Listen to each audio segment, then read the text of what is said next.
नमस्कार, आपका स्वागत है कहानी के सुर में। हमारे चैनल को सब्सक्राइब करें और बेल आइकॉन को भी हिट करें ताकि हमारे आने वाले वीडियो आप सबसे पहले देख सकें। दोस्तों, भगवान कृष्ण ने महाभारत काल में ही कलयुग का विस्तार पूर्वक वर्णन कर दिया था। कलयुग में लोग कैसे होंगे, जीवन कैसे व्यतीत होगा, लोगों का व्यवहार एक दूसरे के प्रति कैसा होगा, ये सभी उस काल में ही बताया जा चुका था। यहाँ हम प्रस्तुत करेंगे भगवान कृष्ण द्वारा कलयुग के बारे में बताई गई 5 कड़वी बातें, जो आज 100% सच हो रही हैं। महाभारत काल में 5 पांडवों के मन में कलयुग के बारे में जानने की जिज्ञासा थी।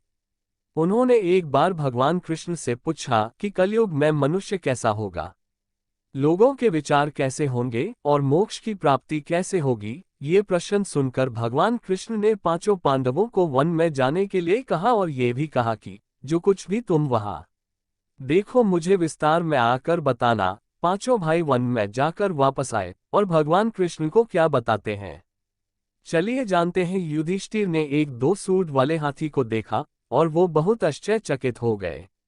जब उन्होंने इस दृश्य के बारे में भगवान कृष्ण को बताया तो भगवान ने उत्तर दिया कि कलयुग में ऐसे लोग राज करेंगे जो बोलेंगे कुछ और करेंगे कुछ, और ये लोग दोनों ओर से शोषण करेंगे।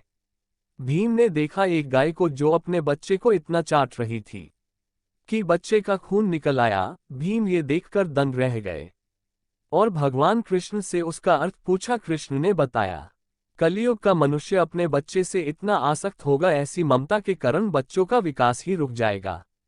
यदि किसी का पुत्र साधु बना तो सभी उसके दर्शन करेंगे, परंतु यदि स्वयं का पुत्र साधु बना तो दुखी हो जाएंगे, रोएंगे कि मेरा पुत्र किस राह पर जा रहा है, इसका क्या होगा।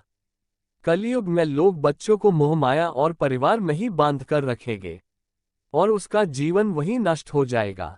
वही भगवान ने वास्तविकता बताते हुए कहा कि तुम्हारे पुत्र तुम्हारे नहीं बल्कि उनकी पत्नियों की अमानत है, पुत्रियां उनके पतियों की अमानत हैं। ये शरीर मृत्यु की अमानत है और आत्मा परमात्मा की अमानत है। अर्जुन ने देखा एक पक्षी जिसके पंख पर वेद की ऋचाएं लिखी हुई थी, परंतु वह एक मनुष्य मांस खा रहा था।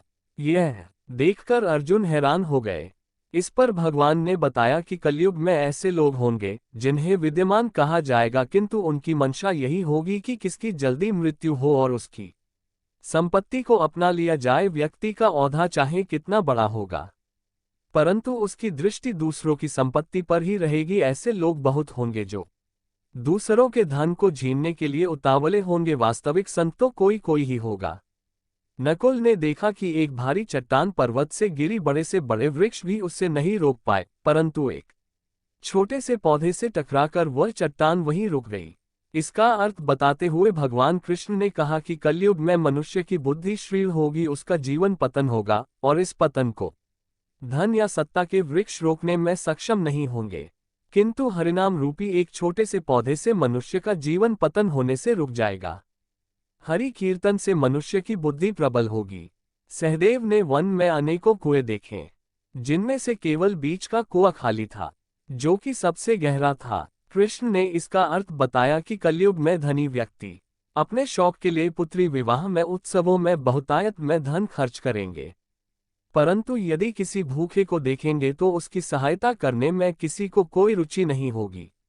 इंद्रियों की संतुष्टि, मदिरापान, मांस खाना, व्यसन में धन खर्च किया जाएगा। जो लोग ऐसी आदतों से दूर होंगे उन पर कलयुग का नहीं बल्कि परमात्मा का प्रभाव होगा। तो दोस्तों, ये थे कलयुग के 5 कड़वे सत्य जो भगवान कृष्ण के द्वारा बताए गए थे और आज सच भी हो रहे हैं।